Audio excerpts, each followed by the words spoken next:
Hello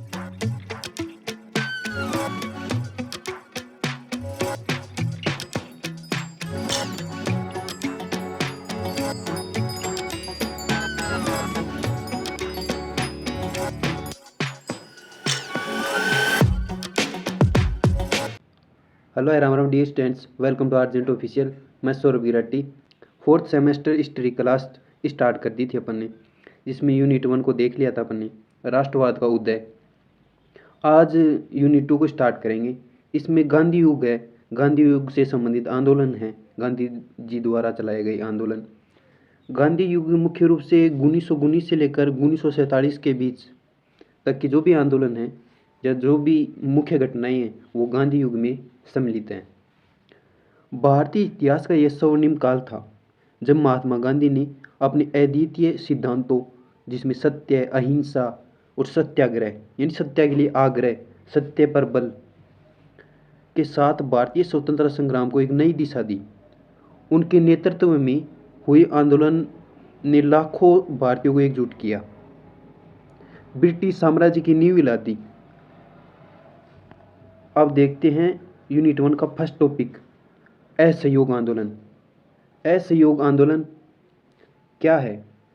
असहयोग का मतलब सहयोग नहीं करना। किसका सहयोग नहीं करना? अंग्रेजों का सहयोग नहीं करना। अंग्रेजों का विरोध करेंगे, अंग्रेजों की जो वस्तुएं हैं उनका बहिष्कार करेंगे। पृष्ठभूमि या कारण, प्रथम विश्व युद्ध का प्रभाव। युद्ध के बाद ब्रिटेन ने भारत पर आर्थिक बोझ बढ़ा दिया। प्रथम विश्व युद्ध हुआ, उसमें इंग्लैंड को युद्ध हार जाना हुआ। जब भी युद्ध होता है आर्थिक बोझ बढ़ता है, आर्थिक समस्याएं आती हैं। ब्रिटेन के सामने भी ये आर्थिक समस्याएं आई। इससे उभरने के लिए उसने भारत पर दबाव लगाया। भारत की आर्थिक दशा कमज़ोर हुई, इससे भारतीयों में विरोध की भावना बढ़ी। रोलेट एक्ट 1919, बहुत बार पढ़ लिया। रोलेट एक्ट, ये रोलेट एक्ट क्या होता है अब देखते हैं। इस काला कानून ने ब्रिटिश सरकार को बिना वारंट के किसी को भी गिरफ्तार करने और बिना मुकदमे के जेल में रखने का अधिकार दे दिया था। इसके विरोध में देश भर में आक्रोश था। रोलेट एक्ट के माध्यम से जो ब्रिटिश सरकार थी वो बिना किसी वारंट, बिना किसी मुकदमे के लोगों को जेल में बंद करने लग गई। इसका भारतीयों में विरोध था। जलियांवाला बाग हत्याकांड, 13 अप्रैल 1919। अमृतसर में शांतिपूर्ण सभा पर जनरल डायर द्वारा गोलीबारी, जिसमें सैकड़ों निर्दोष मारे गए। भारतीयों ने इसका विरोध किया। खिलाफत आंदोलन का समर्थन, गांधी जी ने हिंदू मुस्लिम एकता बढ़ाने के लिए खिलाफत आंदोलन का समर्थन किया और इसे असहयोग आंदोलन में जोड़ दिया। खिलाफत आंदोलन विशेष रूप से मुसलमानों का आंदोलन था। तुर्की में खलीफा के पद को हटा दिया गया था। इसके विरोध में जो भारतीय मुसलमान हैं, इन्होंने ब्रिटिश लोगों के खिलाफ विद्रोह किया था। गांधी जी ने खिलाफत आंदोलन और असहयोग आंदोलन दोनों को एकजुट कर दिया ताकि हिंदू मुस्लिम एकता बन जाए। मोंटेस्क्यू चेम्सफोर्ड सुधार से निराशा, भारतीयों को इन सुधारों से पर्याप्त स्वायत्तता की उम्मीद नहीं थी, यानी इन सुधारों से भारतीय लोग संतुष्ट नहीं थे। ये असहयोग आंदोलन के प्रमुख कारण थी। अब इसके उद्देश्य देखते हैं। असहयोग आंदोलन के उद्देश्य क्या थे? ब्रिटिश सरकार के साथ हर स्तर पर असहयोग करना, इन कोई भी स्तर हो सभी पर असहयोग दर्ज करवाना, असहयोग दिखाना। स्वशासन प्राप्त करना, शिवों का शासन स्थापित करना। जलियांवाला बाग हत्याकांड के लिए न्याय और खिलाफत के मुद्दे, मुसलमानों के हितों की रक्षा करना।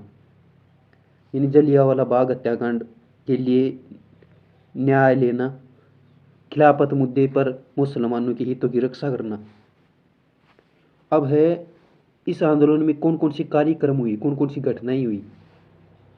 कार्यक्रम, बहिष्कार किया गया सरकारी शिक्षण संस्थानों, अदालतों, उपाधियों, विदेशी वस्तुओं, विधान परिषदों, सरकारी समारोह का बहिष्कार किया गया। स्वदेशी को बढ़ाया गया। स्वदेशी भावना में जिसमें राष्ट्रीय विद्यालयों कॉलेजों की स्थापना की गई, जैसे जामिया मिलिया इस्लामिया, काशी विद्यापीठ।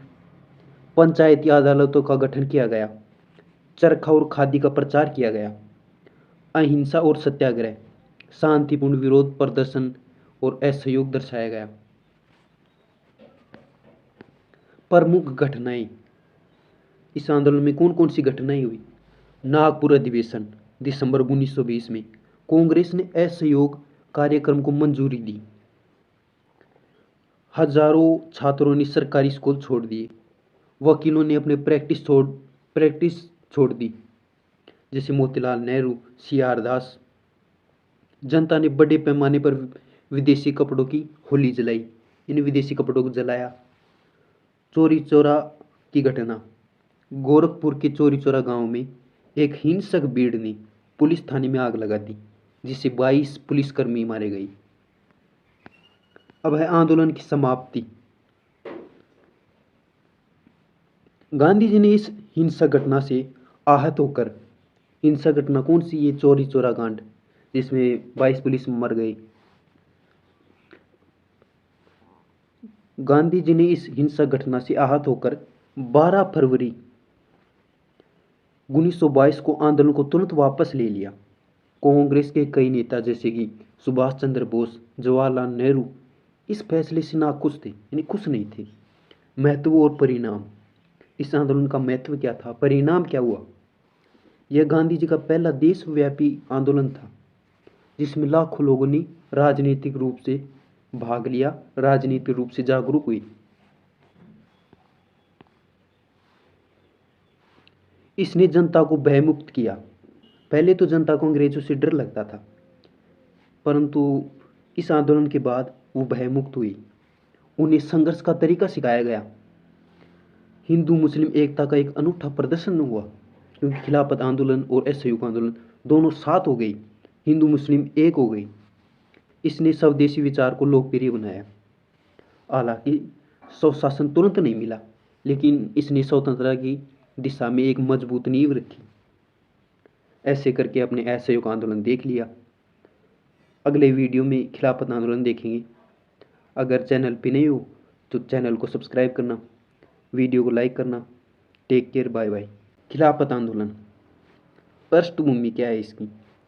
प्रथम विश्व युद्ध में ब्रिटेन और उसके सहयोगियों ने तुर्की ओटोमन साम्राज्य को हरा दिया।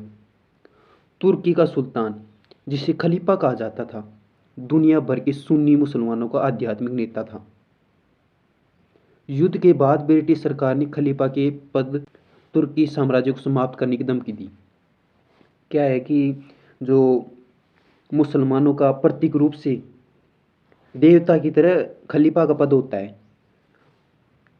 तुर्की में जो खलीफा था उसको ब्रिटेन और उसके सहयोगियों ने हरा दिया और खलीफा पद समाप्त करने की धमकी दे दी। इससे मुसलमानों ने विद्रोह किया, भारतीय मुसलमानों ने विद्रोह किया अंग्रेजों का। इससे भारतीय मुसलमान नाराज हुए, क्योंकि उन्हें लगा कि उनके धार्मिक नेता का अपमान हो रहा है। इसका उद्देश्य क्या था खिलाफत आंदोलन का? तुर्की के खलीफा पद और उनकी संपूर्णता को बनाए रखना, तुर्की साम्राज्य के क्षेत्रों को संरक्षित करना। नेतृत्व अली बंधुओं, जिनमें मौलाना मोहम्मद अली, मौलाना शौकत अली, मौलाना अबुल कलाम आज़ाद, हकीम अजमल खान, हसरत मोहानी ने इसका नेतृत्व किया। गांधी जी का जुड़ाव, गांधी जी क्यों इसमें शामिल हुए? गांधी जी ने खिलाफत आंदोलन को भारतीय स्वतंत्रता संग्राम में मुसलमानों को शामिल करने और हिंदू मुस्लिम एकता को बढ़ावा देने एक सुनहरा अवसर माना। उन्होंने खिलाफत समिति को असहयोग आंदोलन शुरू करने का सुझाव दिया। दोनों आंदोलन साथ साथ चले। मुसलमानों की जब देश पर बात थी, जब उनके देश को लूटा जा रहा था, देश के लोगों को परेशान किया जा रहा था, तब उन्होंने अंग्रेज़ों का विरोध नहीं किया। लेकिन जैसे ही उनके धर्म पे बात आई, उन्होंने इनका विरोध किया। होना तो ये चाहिए था कि जब भी देश पे बात आई, अपने धर्म को भुलाकर देश का साथ देना चाहिए। जो भी देश पर हानि पहुंचा रहा है उसका विरोध करना चाहिए, लेकिन जब धर्म पे बात आई तब उन्होंने विरोध किया। गांधी जी ने इसको अवसर समझकर हिंदू मुस्लिम को एक करके, क्योंकि लक्ष्य केवल एक ही था, अंग्रेजों को भगाना। उद्देश्य अलग अलग हो सकते हैं लेकिन लक्ष्य एक ही था। अब है खिलाफत आंदोलन का पतन।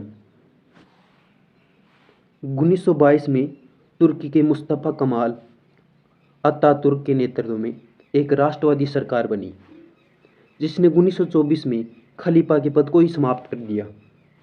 इससे खिलाफत आंदोलन का मुख्य उद्देश्य खत्म हो गया। यह धीरे धीरे कमजोर पड़ गया।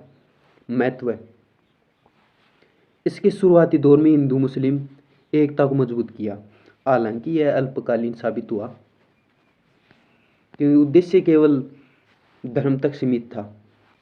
इसने मुसलमानों को बड़े पैमाने पर राष्ट्रवादी आंदोलन में शामिल किया। सविनय अवज्ञा आंदोलन देखेंगे 1930 से लेकर 1934 तक। सविनय अवज्ञा आंदोलन की पृष्ठभूमि या इसका कारण देखते हैं। साइमन कमीशन का बहिष्कार। इस कमीशन में कोई भारतीय सदस्य न होने के कारण इसका व्यापक विरोध हुआ, जिससे भारतीयों में असंतोष बढ़ा। नेहरू रिपोर्ट 1928। भारतीयों को डोमिनियन स्टेट देने की मांग की गई, लेकिन ब्रिटिश सरकार ने इसे स्वीकार नहीं किया गया। डोमिनियन स्टेट मतलब कि वह राज्य जिसकी आंतरिक मामलों में वह खुद फैसले ले सकता है, यानी भारत अपने फैसले, आंतरिक फैसले खुद ले सके ब्रिटेन के अधीन रह के। ये छोटी सी मांग की थी नेहरू रिपोर्ट ने।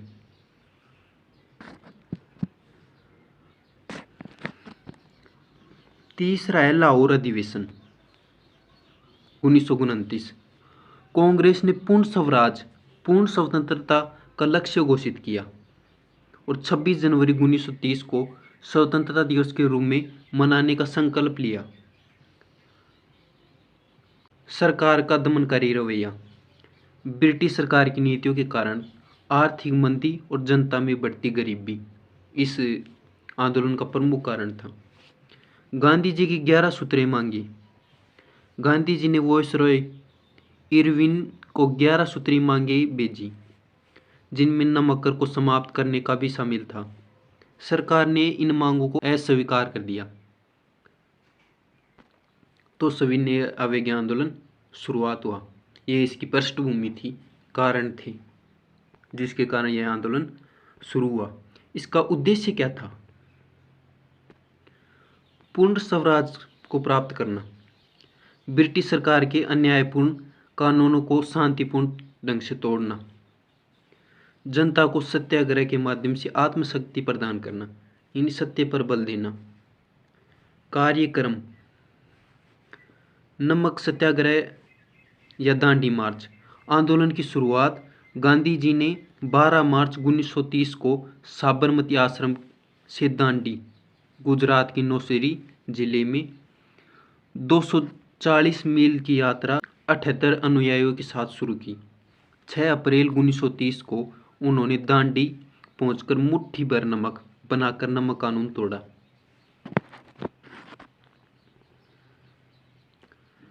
नमक कानून तोड़ना। पूरे देश में लोगों ने नमक कानून तोड़ा और अवैध रूप से नमक बनाया। बहिष्कार। आंदोलन के दौरान विदेशी कपड़ों, शराब की दुकानों का बहिष्कार, सरकारी स्कूलों और कॉलेजों का बहिष्कार। लगान बंदी। किसानों ने लगान यानी भू राजस्व और चौकीदार कर देने से मना कर दिया। जंगल कानून तोड़ना। कुछ क्षेत्रों में लोगों ने वन कानून का उल्लंघन किया। महिलाओं की भागीदारी। महिलाओं ने बढ़ चढ़कर भाग लिया। महिलाओं ने बड़ी संख्या में शराब की दुकानों पर धरना दिया और जुलूसों में भाग लिया। महिलाओं को केवल शराब का ठेका दिखा, उन्होंने उस पर धावा बोला, उसे तोड़ा, उनको आग लगा दी। प्रमुख घटनाएं और विशेषताएं। देशव्यापी प्रसार। आंदोलन का प्रसार होना ही था क्योंकि इनमें बहुत सी महिलाओं ने, अधिक संख्या में महिलाओं ने भाग लिया। आंदोलन तेजी से पूरे भारत में फैल गया। वोयनाड सत्याग्रह केरल, पेशावर में खुदाई खिदमगार खान अब्दुल गफ्फार खान द्वारा, जिन्हें सीमांत गांधी कहा जाता है। महाराष्ट्र में दर्शना नमक डिपो पर सत्याग्रह, सरोजिनी नायडू के नेतृत्व में। गांधी इरविन समझौता 5 मार्च 1931 को वायसरॉय इरविन और गांधी जी के बीच यह समझौता हुआ। इसके तहत सरकार उन सभी कैदियों को रिहा करेगी जिन पर हिंसा का आरोप नहीं है। नमक बनाने की अनुमति दी जाएगी केवल व्यक्तिगत उपयोग के लिए, यानी व्यापार के लिए नमक बनाने की अनुमति नहीं थी, केवल व्यक्तिगत उपयोग के लिए। कांग्रेस दूसरे गोलमेज सम्मेलन में भाग लेगी। सविनय अवज्ञा आंदोलन को स्थगित कर दिया जाएगा। आंदोलन की वापसी। गांधी जी दूसरे गोलमेज सम्मेलन से निराश होकर लौटे और उन्होंने 1932 में फिर से सविनय अवज्ञा आंदोलन शुरू किया, लेकिन सरकार के कड़े दमन, गांधी जी सहित नेताओं की गिरफ्तारी, सभाओं पर प्रतिबंध के कारण यह कमजोर पड़ गया। अंततः 1934 में इसे वापस ले लिया गया। महत्व और परिणाम। सविनय अवज्ञा आंदोलन के महत्व और इसके परिणाम। इसने भारतीय जनता में आत्मविश्वास और राष्ट्रीय भावना को मजबूत किया। सरकार को यह एहसास हुआ कि जनता के आंदोलन की उपेक्षा नहीं की जा सकती। महिलाओं और छात्रों को सक्रिय रूप से भागीदारी बढ़ी। महिलाओं और छात्रों की सक्रिय रूप से भागीदारी बढ़ी। इसने पूर्ण स्वराज के लक्ष्य को मजबूत किया। ऐसे करके सविनय अवज्ञा आंदोलन कंप्लीट कर लिया अपने। अगर चैनल पे नहीं हो तो चैनल को सब्सक्राइब करना, वीडियो को लाइक करना। Take care, bye bye. गोलमेज सम्मेलन देखेंगे। उद्देश्य: भारतीय संवैधानिक सुधारों पर चर्चा करने और भारत के भविष्य के संविधान का मसौदा तैयार करने के लिए लंदन में ब्रिटिश सरकार द्वारा आयोजित बैठकों की एक श्रृंखला थी। गोलमेज सम्मेलन। पृष्ठभूमि: साइमन कमीशन की रिपोर्ट पर चर्चा करने और भारतीय प्रतिनिधित्व को शामिल करने के लिए ये सम्मेलन बुलाए गए। पहला गोलमेज सम्मेलन नवंबर 1930 से लेकर जनवरी 1931 तक। भारतीय राष्ट्रीय कांग्रेस ने इसका बहिष्कार किया क्योंकि सविनय अवज्ञा आंदोलन चल रहा था। केवल भारतीय रियासतों ने प्रतिनिधि, मुस्लिम लीग, हिंदू महासभा और कुछ अन्य भारतीय नेता शामिल हुए। कांग्रेस की अनुपस्थिति के कारण यह सम्मेलन सफल नहीं हो सका। अब है दूसरा गोलमेज सम्मेलन 1931 में। गांधी इरविन समझौता के परिणाम स्वरूप महात्मा गांधी और कांग्रेस के एकमात्र प्रतिनिधि के रूप में इसमें शामिल हुए, यानी महात्मा गांधी इसमें शामिल हुए थे कांग्रेस का एक प्रतिनिधि बनकर। गांधी जी ने पूर्ण स्वतंत्रता की मांग की, जबकि ब्रिटिश सरकार ने डोमिनियन स्टेट से आगे बढ़ने को तैयार ही नहीं थे। गांधी जी चाहते थे कि हमें स्वतंत्र कर दो, लेकिन ब्रिटिश सरकार कह रही थी कि हम आपके आंतरिक मामलों में भाग नहीं लेंगे, आप हमारे अधीन होकर ही अपना राज्य चला सकते हो। सांप्रदायिक प्रतिनिधित्व, अलग निर्वाचन मंडल के मुद्दे पर मतभेद थे, विशेषकर दलितों के लिए। गांधी जी ने इसका कड़ा विरोध किया। सम्मेलन किसी ठोस परिणाम पर नहीं पहुंच सका। गांधी जी निराश होकर लौटे। तीसरा गोलमेज सम्मेलन 1932 में। कांग्रेस ने फिर से इसका बहिष्कार किया क्योंकि गांधी जी को गिरफ्तार कर लिया गया था और सविनय अवज्ञा आंदोलन फिर से शुरू हो गया था। बहुत कम प्रतिनिधियों ने भाग लिया। इस सम्मेलन के निष्कर्षों के आधार पर 1935 का भारत शासन अधिनियम बनाया गया।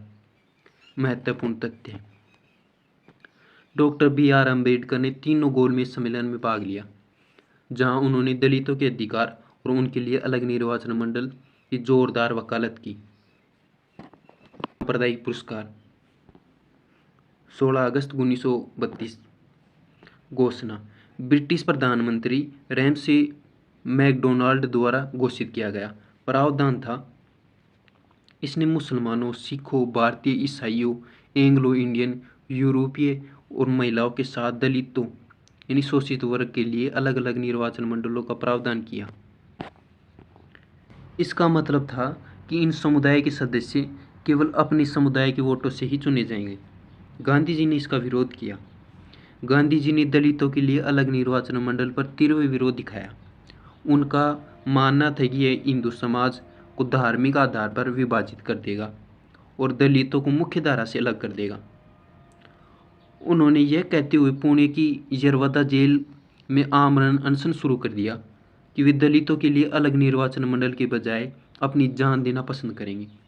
गांधी जी चाहते थे कि हिंदू धर्म बटे ना, दलितों में अलग बटे ना, हिंदू धर्म एक रहे और वो आज़ादी के लिए लड़े।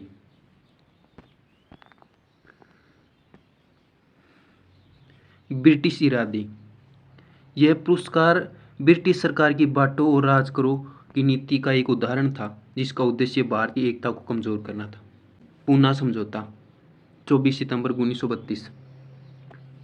पृष्ठभूमि गांधी जी के आमरण अनशन और देशव्यापी विरोध के बाद डॉक्टर बी.आर. अम्बेडकर पर बहुत दबाव था। समझौता महात्मा गांधी और डॉक्टर बी.आर. अम्बेडकर के बीच यह समझौता हुआ, जिसमें मदन मोहन मालवीय, सी राजगोपालाचारी, राजेंद्र प्रसाद जैसे नेताओं ने मध्यस्थता की। गांधी जी ये चाहते थे कि हिंदू धर्म एक रहे, दलितों में ना बटे, लेकिन डॉक्टर बी.आर. अम्बेडकर ये चाहते थे कि दलितों का अलग से निर्वाचन मंडल हो। इसका विरोध किया था महात्मा गांधी ने। फिर इन दोनों के बीच समझौता हुआ, जिसे पूना समझौता कहते हैं। मुख्य बिंदु क्या है? दलितों, शोषित वर्गों के लिए अलग निर्वाचन मंडल का प्रावधान समाप्त कर दिया गया। इसके बजाय प्रांतीय विधानसभाओं में दलितों के लिए आरक्षित सीटों की संख्या 71 से बढ़ाकर 147 कर दी गई। केंद्रीय विधानमंडल में भी दलितों को 18% सीटें आरक्षित की गई। यह समझौता दलितों को राजनीतिक प्रतिनिधित्व प्रदान करने और उन्हें हिंदू समाज की मुख्य धारा से जोड़े रखने के बीच संतुलन स्थापित करने का प्रयास था। इसका महत्व क्या था पूना समझौते का? इसने दलितों के लिए अलग निर्वाचन मंडल की अवधारणा को समाप्त कर दिया, जो भारत के सामाजिक विभाजन को बढ़ा सकता था। इसने दलितों को राजनीतिक प्रतिनिधित्व सुनिश्चित करने में मदद की। हालांकि अम्बेडकर इसे एक समझौता मानते थे, न कि पूर्ण न्याय। भारत छोड़ो आंदोलन अगस्त 1942। पृष्ठभूमि या इसके कारण। क्रिप्स मिशन की विफलता। द्वितीय विश्व युद्ध में भारत का समर्थन के बदले ब्रिटिश सरकार ने युद्ध के बाद भारत को डोमिनियन स्टेट देने का प्रस्ताव रखा, लेकिन पूर्ण स्वतंत्रता की मांग पूरी नहीं की, जिससे कांग्रेस निराश हुई। द्वितीय विश्व युद्ध का प्रभाव। युद्ध के दौरान ब्रिटिश सरकार की भारत को युद्ध में घसीटने और जापानी आक्रमण के खतरे ने भारतीयों में असंतोष बढ़ा दिया। जनता में निराशा और गुस्सा था। ब्रिटिश शासन के खिलाफ लंबे समय से चला आ रहा असंतोष, आर्थिक कठिनाइयाँ, बढ़ती कीमतों ने जनता को आंदोलित कर दिया। गांधी जी का दृढ़ संकल्प। गांधी जी को लगा अब ब्रिटिश सरकार को तुरंत बाहर छोड़ देना चाहिए। ब्रिटिश शासन को तत्काल समाप्त करना, बाहर से पूरी तरह बाहर निकालना, भारत के लिए पूर्ण स्वतंत्रता प्राप्त करना। शुरुआत कैसी हुई भारत छोड़ो आंदोलन की? अखिल भारतीय कांग्रेस समिति का अधिवेशन बम्बई 8 अगस्त 1942। भारत छोड़ो प्रस्ताव पारित किया गया।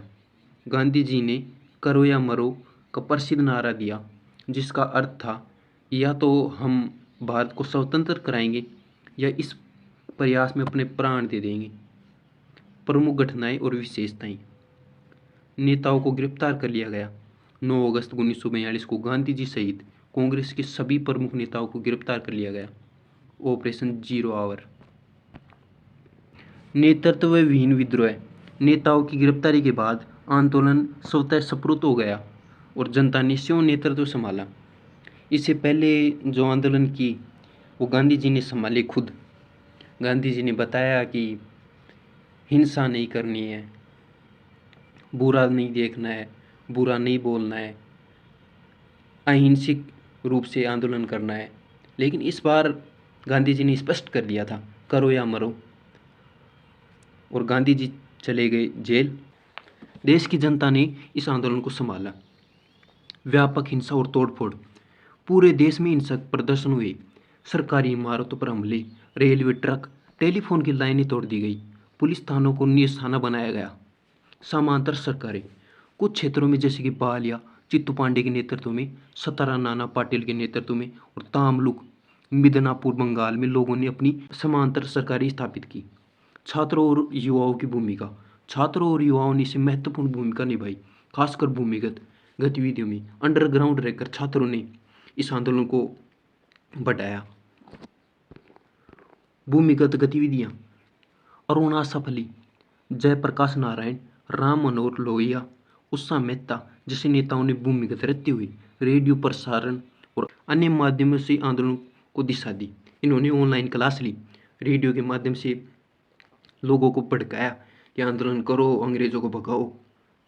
सरकारी दमन, ब्रिटिश सरकार ने आंदोलन को बेरहमी से कुचलने का प्रयास किया, हजारों लोगों को गिरफ्तार किया, सैकड़ों मारे गए और सामूहिक जुर्माना लगाया। महत्व और परिणाम, यह आंदोलन भारतीय स्वतंत्रता संग्राम में एक निर्णायक मोड़ साबित हुआ। इसने ब्रिटिश सरकार को यह स्पष्ट संदेश दे दिया था कि अब भारत पर शासन करना असंभव है। इसने दिखाया कि भारतीय अब किसी भी कीमत पर आज़ादी चाहते हैं।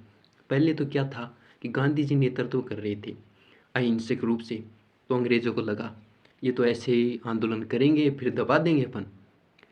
इस बार ऐसा नहीं हुआ। युवाओं में आक्रोश था, हिंसा की गई, पुलिस थाने, अस्पतालें, सब कुछ तोड़ फोड़ दिया गया। तब अंग्रेजों को लगा इन्हें रोकना मुश्किल है, इनको आज़ादी देनी ही होगी। हालांकि आंदोलन को तुरंत सफलता नहीं मिली, लेकिन अंग्रेजों को बाहर छोड़ने के लिए मजबूर करने में महत्वपूर्ण भूमिका निभाई। इसने जनता के बीच आत्मनिर्भरता और साहस की भावना पैदा की। यह आंदोलन भारत के अंतिम बड़े जन आंदोलन में से एक था, जिसने अंततः 1947 में स्वतंत्रता का मार्ग प्रशस्त किया। धन्यवाद। ऐसे करके अपनी यूनिट 2 कंप्लीट हो गई। अगर चैनल पे नए हो तो चैनल को सब्सक्राइब करना, वीडियो को लाइक करना। Take care, bye bye.